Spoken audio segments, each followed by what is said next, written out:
Assalamualaikum warahmatullahi wabarakatuh. Salam sejahtera dan salam maju Johor. Selamat datang ke segmen podcast Pilihan Raya Negeri Johor yang ke-16 dibawakan khas oleh Penerangan UMNO Malaysia dan BNCOMS.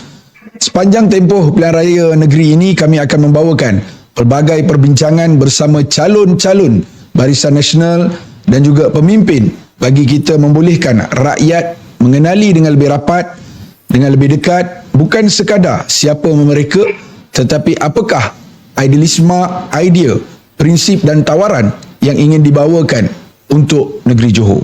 Untuk episod kali ini, kita akan membincangkan tajuk yang cukup penting, yang cukup menarik, iaitu politik matang dan juga manifesto. Bersama saya hari ini ialah tidak lain tidak bukan, saya yakin dan percaya ramai daripada bangsa Johor kenal, tidak lain tidak bukan calon nombor 1 Barisan Nasional bagi N19 Yomping, iaitu saudara Ahsun Ling Tian Sung. Thank you, saya ni awkward sikit, dah biasa panggil YB. Thank you saudara Ahsun kerana bersama dengan kita pada hari ini. Dalam kesibukan, saya yakin jadual cukup sibuk, sepatutnya kita dijadualkan dapat bertemu. Tapi oleh kerana jadual yang agak padat, kita teruskan juga. Terima kasih kerana bersama dengan kita pada hari ini. Jadi mungkin Asun, kita boleh teruskan dengan pembukaan yang agak untuk orang mungkin lebih mengenali lah. Ramai sebenarnya dah kenal Asun sebagai Exco before this. Exco Kerajaan Negeri, skuad Kerajaan Maju Johor di bawah pentadbiran Yang Amat Berhormat Dato' Hafiz bin Ghazi. But maybe Asun boleh kongsikan kepada pendengar-pendengar kita, penonton kita, khususnya mungkin pengundi-pengundi di Dun Yomping yang mana mungkin mereka kenal Asun sebagai Exco, sebagai wakil rakyat, tapi mungkin mereka nak mengenali Asun sebagai Asun secara peribadi. Okey, apa khabar Mumarak dan kepada semua pendengar dan pengikut BMCOMS ini, apa khabar semua? Salam perpaduan, salam sejahtera dan salam maju Johor. Nama saya sebenarnya panjang, nama diberi Ling Tian Sun, tapi nama panggilannya manis Asun saja. Kerana sejak kecil saya telah diberikan nama Asun, senang ingat dan lebih senang orang kata ni lebih mesra. Dan umur saya 42 dan telah berkhidmat sebagai seorang wakil rakyat sejak penggal lepas, iaitu mulai tahun 2022. Dan kalau nak ceritakan tentang pengalaman dalam bidang politik ini adalah mula pada tahun 2010. Semasa itu saya bersama ataupun saya mengikuti Yang Berhormat Dato' Sri Kassiong sebagai pembantu khas di kawasan parlimennya, iaitu di Parlimen Air Hitam, dan sebagai pembantu khas bantu beliau untuk menguruskan perkara ataupun memberi perkhidmatan di kawasan Yang Berhormat Dato' Sri Kassiong. Dan juga selain daripada berkhidmat kepada rakyat, dan juga telah ada pengalaman untuk mengikuti Yang Berhormat semasa beliau diberi tanggungjawab ataupun diberi amanah sebagai seorang menteri. Saya dapat mengikuti beliau ke pejabat menteri dan belajarlah pengurusan sebagai takbir urus. Dan sejak PRN 15 Negeri Johor, iaitu tahun 2022, 12 Mac itu saya diberi kepercayaan oleh pengundi Yomping dan telah menang di kerusi N19 Yomping ini sebagai wakil rakyat Yomping. Dan selepas itu diberi kepercayaan dan juga diberi amanah sebagai seorang Exco Kerajaan Negeri Johor. Mulai hari itulah saya bersama dengan tim Johor ini di bawah pimpinan Yang Amat Berhormat Menteri Besar untuk mengurus ataupun untuk mentadbir negeri Johor ini. Mudah-mudahan dah selama 4 tahun 3 bulan ini kami berusaha bertunggus lumus, dan sekurang-kurangnya kami lihat Johor ini sekarang berada di satu landasan yang betul untuk membangunkan ekonomi kita. Dan selain itu juga kita telah mencipta keamanan, kestabilan di negeri Johor ini. Kerana kami tahu kalau nak buat pembangunan ekonomi, yang perkara pertama orang akan fikirkan adalah kestabilan dalam negeri tersebut. Mudah-mudahan selama 4 tahun lebih ini kami dapat mengawal keadaan kestabilan dalam negeri kita, dan secara seterusnya di bawah pimpinan Yang Amat Berhormat kami juga telah melancarkan pelbagai inisiatif untuk membantu rakyat, untuk membangun ekonomi kita, dan kita telah melihat hasilnya khususnya melalui FDI, Foreign Direct Investment yang diumumkan baru-baru ini, iaitu FDI tahun lepas telah mencecah 110 bilion, dan ini adalah angka yang tertinggi bagi negeri Johor, maupun kalau berbanding dengan semua negeri sejarahnya juga adalah yang tertinggi. Terima kasih YB. Ni nampak baru permulaan, kita boleh lihat bagaimana saudara Asun, tadi kita nak mulakan pengenalan, tapi bagaimana komitmen beliau dalam menjalankan tanggungjawab sebagai Exco. Jawapan tu sangatlah lengkap. Cuma mungkin tadi saudara Asun ada sebutkan berkenaan segala usaha inisiatif kerajaan di bawah pimpinan Yang Amat Berhormat Menteri Besar Johor bersama dengan saudara Asun selaku Exco sebelum ni. Tapi kalau dalam kita nak sentuh berkenaan dengan politik matang lah, kita lihat sebelum ni suasana di negeri Johor agak tenang. Kita pelbagai inisiatif seperti yang saudara Asun sebutkan tadi, bila mana YB lah waktu tu sebagai Exco, banyak inisiatif yang dilakukan, banyak perkara yang Yang Amat Berhormat Menteri Besar Negeri Johor bersama dengan barisan pimpinan, saya fikir saya jenamakan sebagai pimpinan Kerajaan Maju Johor. Tapi bila mana semakin hampir dengan pilihan raya, tiba-tiba suasana ni berubah.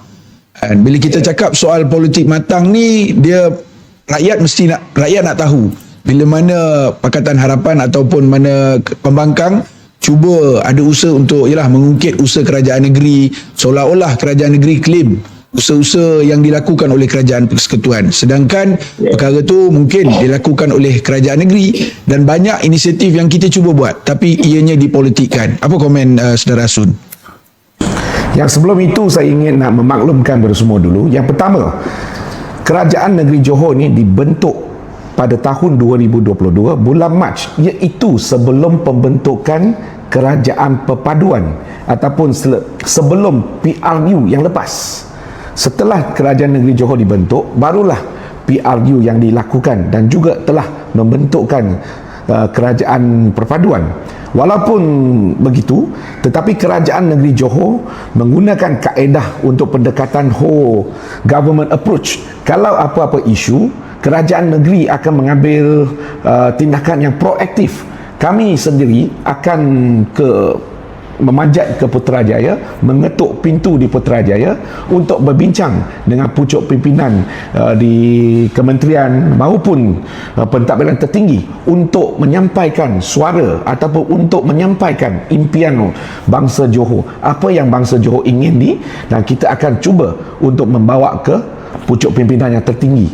Contohnya, mungkin selama ini apa orang kata ni Johor ni kurang dapat projek-projek mega, tetapi di bawah takbiran Yang Amat Berhormat Menteri Besar kita dan juga pasukan Exco-nya, kami rajin panjat ke Putrajaya, berbincang secara profesional, mengurus isu rakyat dengan secara matangnya ataupun profesionalnya. Kami dapat membawa suara dan juga impian bangsa Johor kepada pucuk pimpinan yang tertinggi, dan mudah-mudahan setelah pelbagai sidang perbincangan, Johor telah berjaya mendapat beberapa projek ataupun telah dapat kelulusan daripada kerajaan persekutuan untuk meluluskan beberapa projek bagi negeri Johor. Yang pertama, highway yang telah diimpiankan oleh bangsa Johor sekian lama, dan baru-baru saja kami telah dapat kelulusan dan projeknya sedang dilaksanakan. Kedua, mungkin sudah sekian lama bangsa Johor sangat berharap supaya fasiliti kesihatan di negeri Johor ini dapat ditambah baik, ataupun kalau boleh ada hospital yang baru, dan juga kami telah dapat kelulusan daripada kerajaan pusat untuk meluluskan satu hospital baru yang akan dibina di kawasan Johor Baru, dan mudah-mudahan kami berharap supaya projek tersebut tidak ditangguh-tangguh lagi dan juga boleh dilaksanakan secara ataupun dengan kaedah yang segera. Yang ketiga, kalau kita berbincang dengan politik yang matang, kita mesti sentiasa mengutamakan isu rakyat, bukan mengutamakan politik, ataupun bukan mengutamakan emosi. Semasa rakyat ada isu, ada masalah, kita perlu selesaikan isu rakyat. Contohnya, sebagai isu legasi di negeri Johor, kalau kita bincang saja di negeri Johor, khususnya di Johor Selatan, yang pertama mesti isu border, cross border. Kalau bangsa Johor setiap hari 300,000 perlu ulang alik ke negara jiran kita untuk mencari rezeki ataupun untuk mencari sesuap nasi, kita kena selesaikan isu mereka ataupun mempermudahkan mereka untuk ulang alik daripada Johor Bahru ke negara jiran kita. Lihatlah Yang Amat Berhormat uruskan perkara ini secara detail dan secara mendalam. Mungkin sebelumnya ada pentadbir yang melawat ke BSI kita, tetapi mungkin mereka pergi lepas mesyuarat, kita akan tunggu agensi berkenaan untuk laksanakan tugas mereka. Tetapi Yang Amat Berhormat bukan menggunakan pendekatan begitu. Yang Amat Berhormat Menteri Besar kita, beliau turun padang sendiri dan melihat sendiri, bukan sekali dua kali, dan lebih 100 kali Yang Amat Berhormat turun padang sendiri untuk melihat perkara ataupun isu tersebut secara detail dan juga duduk bersama ataupun mengotorkan tangan sendiri, bekerja bersama dengan pasukannya untuk menyelesaikan isunya satu persatu, hinggalah berbincang cara beraturnya perlu macam mana, cara susun kipas, cara sampai detailnya cara susun kerusi. Oleh itu, kerajaan negeri Johor sangat serius untuk nak bersama-sama dengan semua agensi kerajaan untuk menyelesaikan isu rakyat. Itu yang penting.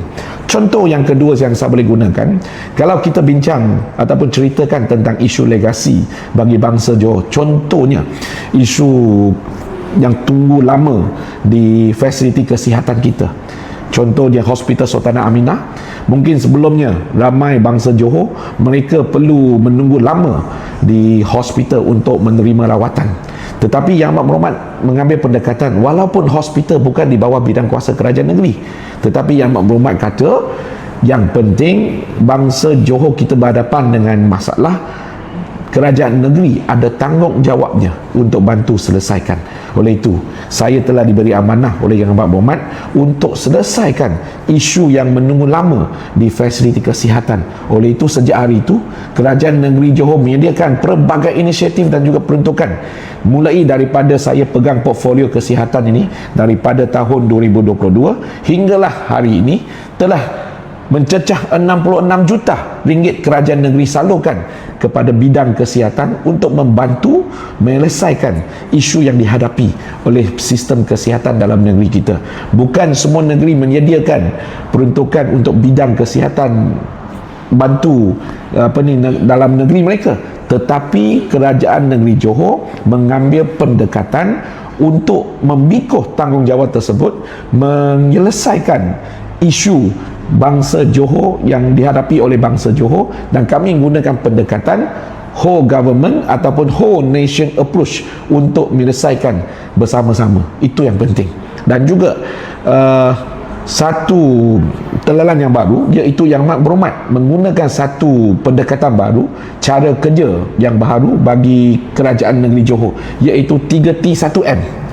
Yang pertama, Yang Amat Berhormat minta semua pegawainya, semua exco-nya perlu turun padang. Okey, kalau apa-apa isu yang berlaku, semua exco-nya perlu turun padang, lihat sendiri dan merasa sendiri, memahami sendiri apa isu sebenar di bawah tersebut. Kedua adalah teamwork. Yang Amat Berhormat minta kita selesaikan isu dengan secara berpasukan, bukan secara silo. Kalau apa-apa perkara yang berlaku, kita perlu bekerjasama dengan agensi lain, tak kira daripada agensi negeri ataupun federal, kita perlu selesaikan secara bersama-sama. Yang ketiga adalah satu perkataan dalam bahasa Mandarin yang Amat Berhormat belajar semasa Yang Amat Berhormat melawat ke Shenzhen, iaitu tersi terban, iaitu kalau nak mencapai satu pencapaian luar biasa, perlu lakukan ataupun perlu usahakan secara luar biasa.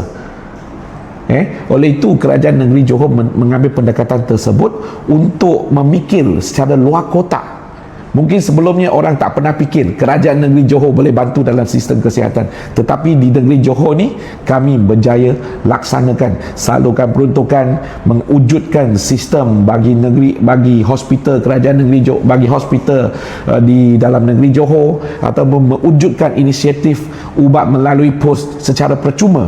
Kerajaan negeri tanggung kos tersebut, yang ini tak pernah lakukan, tetapi buat masa ini kerajaan negeri Johor berjaya untuk laksanakan inisiatif tersebut. Dan pendekatan keempat adalah micromanage. Macam mana kita boleh menguruskan ataupun menyelesaikan isu secara detail, dan perlu melihat sendiri secara micromanage. Jangan disebabkan sedikit perkara yang kita tak boleh selesaikan secara sempurna, lepas tu kita boleh orang kata ni rosakkan inisiatif tersebut. Oleh itu, ini adalah satu pendekatan baharu, gunakan 3T 1M. Ini adalah satu budaya kerja yang baharu yang kita amalkan dalam kerajaan negeri Johor pada hari ini, ataupun di bawah pimpinan Yang Amat Berhormat Menteri Besar kita. Okey, baik YB. Satu penjelasan yang cukup jelas bagi saya, politik matang yang cuba dibawa oleh pimpinan Kerajaan Maju Johor yang diterajui oleh pemimpin daripada Barisan Nasional dengan cara kerja baru, dengan komitmen mementingkan isu-isu rakyat melangkaui isu-isu ataupun kumpulan-kumpulan parti politik. Jadi YB, saya tengok tadi YB banyak dah sentuh berkenaan dengan inisiatif usaha kerajaan dalam bidang kesihatan, dalam soal kebajikan rakyat. Bidang kesihatan yang YB sebutkan tadi pun, itu yang selalu orang suka mainkan, kononnya perkara itu di bawah kerajaan persekutuan, tapi YB dah jelaskan tadi, ini adalah komitmen kerajaan negeri untuk memastikan segala permasalahan rakyat dapat diselesaikan. Jadi YB, saya nak terus masuk kepada manifesto. Kalau kita lihat YB, sehingga hari ini hanya Barisan Nasional sahaja yang saya rasa belum masuk hari penamaan calon, tapi pengerusi Barisan Nasional Negeri Johor yang juga merupakan Yang Amat Berhormat Dato' Hafiz bin Ghazi, Menteri Besar Johor, telah pun mengumumkan manifesto Barisan Nasional yang mana dijenamakan sebagai Tekad BN, yang mana ada 6 teras dan juga 63 tekad. Dan kita boleh lihat pada hari ini parti-parti lain belum lagi ada tawaran baik manifesto ataupun siapakah mungkin calon menteri besar mereka. Tapi hari ini mungkin saya nak minta YB kongsikan kepada pendengar dan penonton kita, daripada 6 teras dan 63 tekad ini, apakah yang YB rasa yang paling dekat, yang mungkin YB rasa tertarik untuk YB ulas. Kalau nak ulas semua mungkin panjang, jadi mungkin ada beberapa tekad ataupun teras yang YB nak ulas. Ya, baik, terima kasih. Yang bagi saya manifesto itu penting. Di perkataan lain daripada manifesto adalah aku janji. Bererti kerajaan negeri Johor berani buat aku janji. Kami berjanji kepada bangsa Johor dalam sepenggal ini ataupun dalam masa 4 atau 5 tahun ini, kerajaan negeri Johor akan telah merekakan masa depan Johor. Ini janji kami. Sekurang-kurangnya kami berani janji, dan kami telah mereka ke mananya pergi ke negeri Johor ini pada masa yang akan datang. Oleh itu, bagi mungkin parti lain, mereka masih belum lagi memikir masa depan Johor. Tetapi kerajaan negeri Johor hari ini yang diterajui oleh Yang Amat Berhormat Menteri Besar Johor, bukan pada hari ini saja. Saya masih ingat pada tahun 2000, awalnya 2022, Yang Amat Berhormat Menteri Besar telah mengumumkan satu plan jangka masa panjang bagi negeri Johor. Yang Amat Berhormat telah meletakkan ataupun telah mewujudkan satu impian bagi negeri Johor, iaitu mencapai negeri maju menjelang tahun 2030 nanti. So kalau kita nak mencapai negeri maju, bukan saja maju daripada segi slogannya. Oleh itu, banyak perubahan kita perlu lakukan. Contohnya, kita perlu lakukan perubahan sikap kerja, kita perlu mengejar pembangunan yang selama ini kita telah tangguhkan, banyak perkara. Oleh itu, sejak tahun 2022, kerajaan negeri Johor ni sangat agresif untuk mengejar kekurangan kita, ataupun kita cuba mengejar apa yang selama ini kita mengurang. Dan sudah 4 tahun ditakbir oleh takbir urus oleh pasukan tim Johor ini, kita dah dapat lihat ataupun menerima sebahagian keputusan yang cukup memberangsangkan, dan sekarang berada di fasa 2. Fasa pertama kami dah cuba sedaya upaya mencapai FDI yang tinggi, kadar pembangunan ekonomi yang tinggi, dan seterusnya kami akan melangkah ke fasa yang kedua. Macam mana nak memastikan negeri Johor mencapai negeri maju menjelang tahun 2030 nanti. Kalau negeri maju ini, semasa kita bincang tentang negeri maju, kalau rakyat kita belum maju, kalau rakyat kita masih sangat bergantung kepada perlu jelajah ke negara lain untuk mencari sesuap nasi. Oleh itu, dalam manifesto tersebut kami telah berjanji supaya sekurang-kurangnya akan mencipta 200,000 peluang pekerjaan buat bangsa Johor.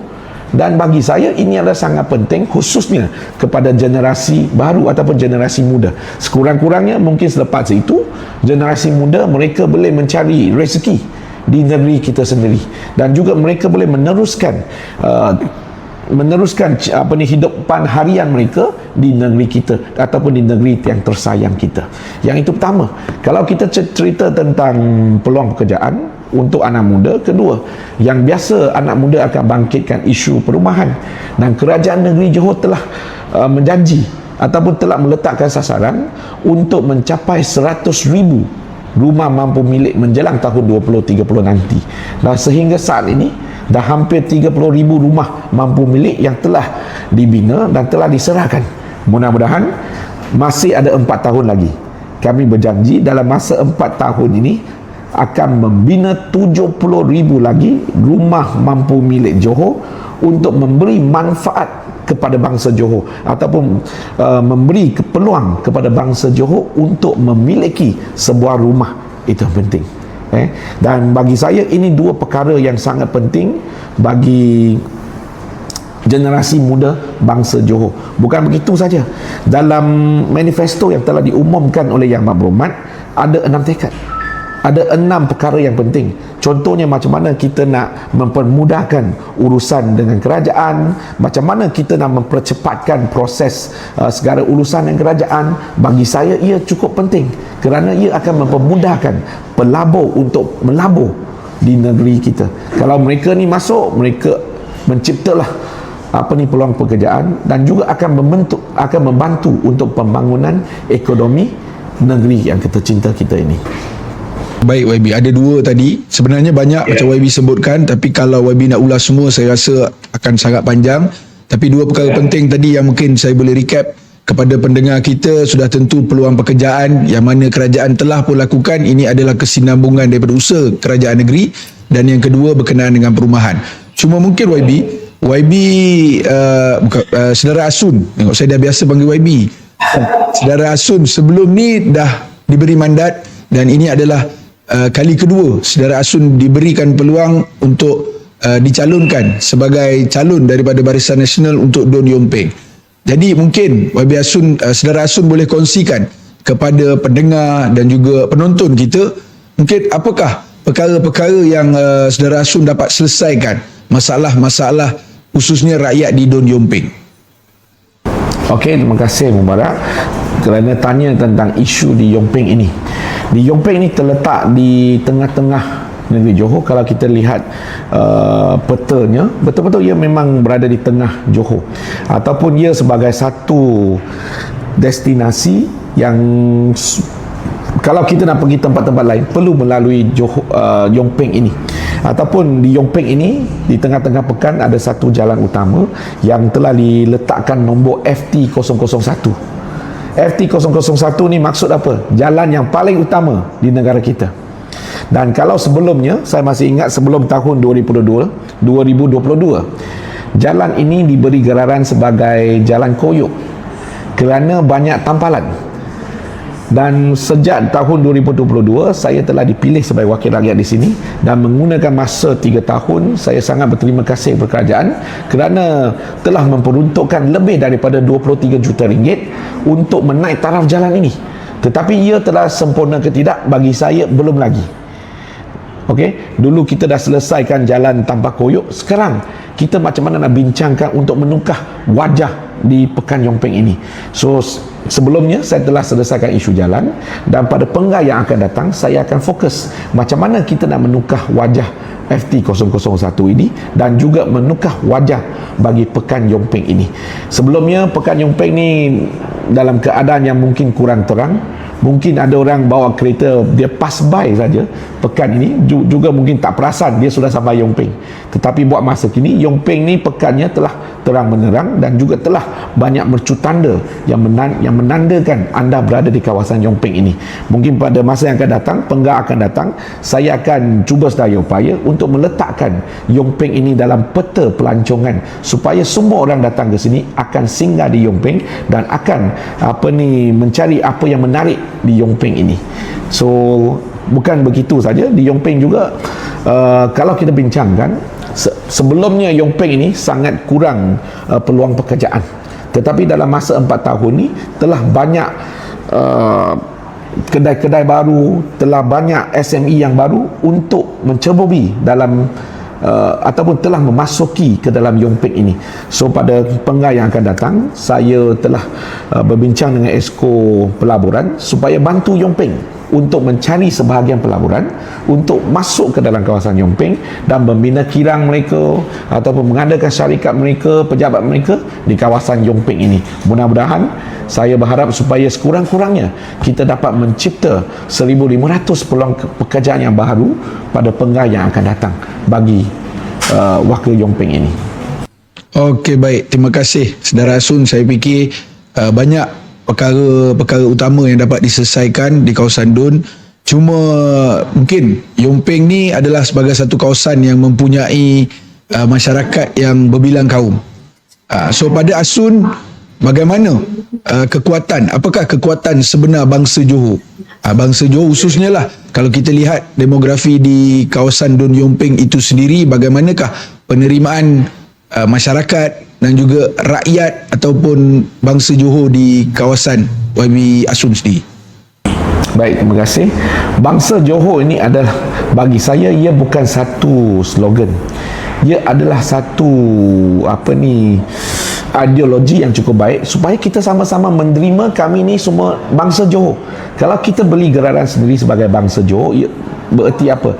Kita tidak lagi memikir sendiri saja ataupun tidak memikir secara etnik grup sendiri.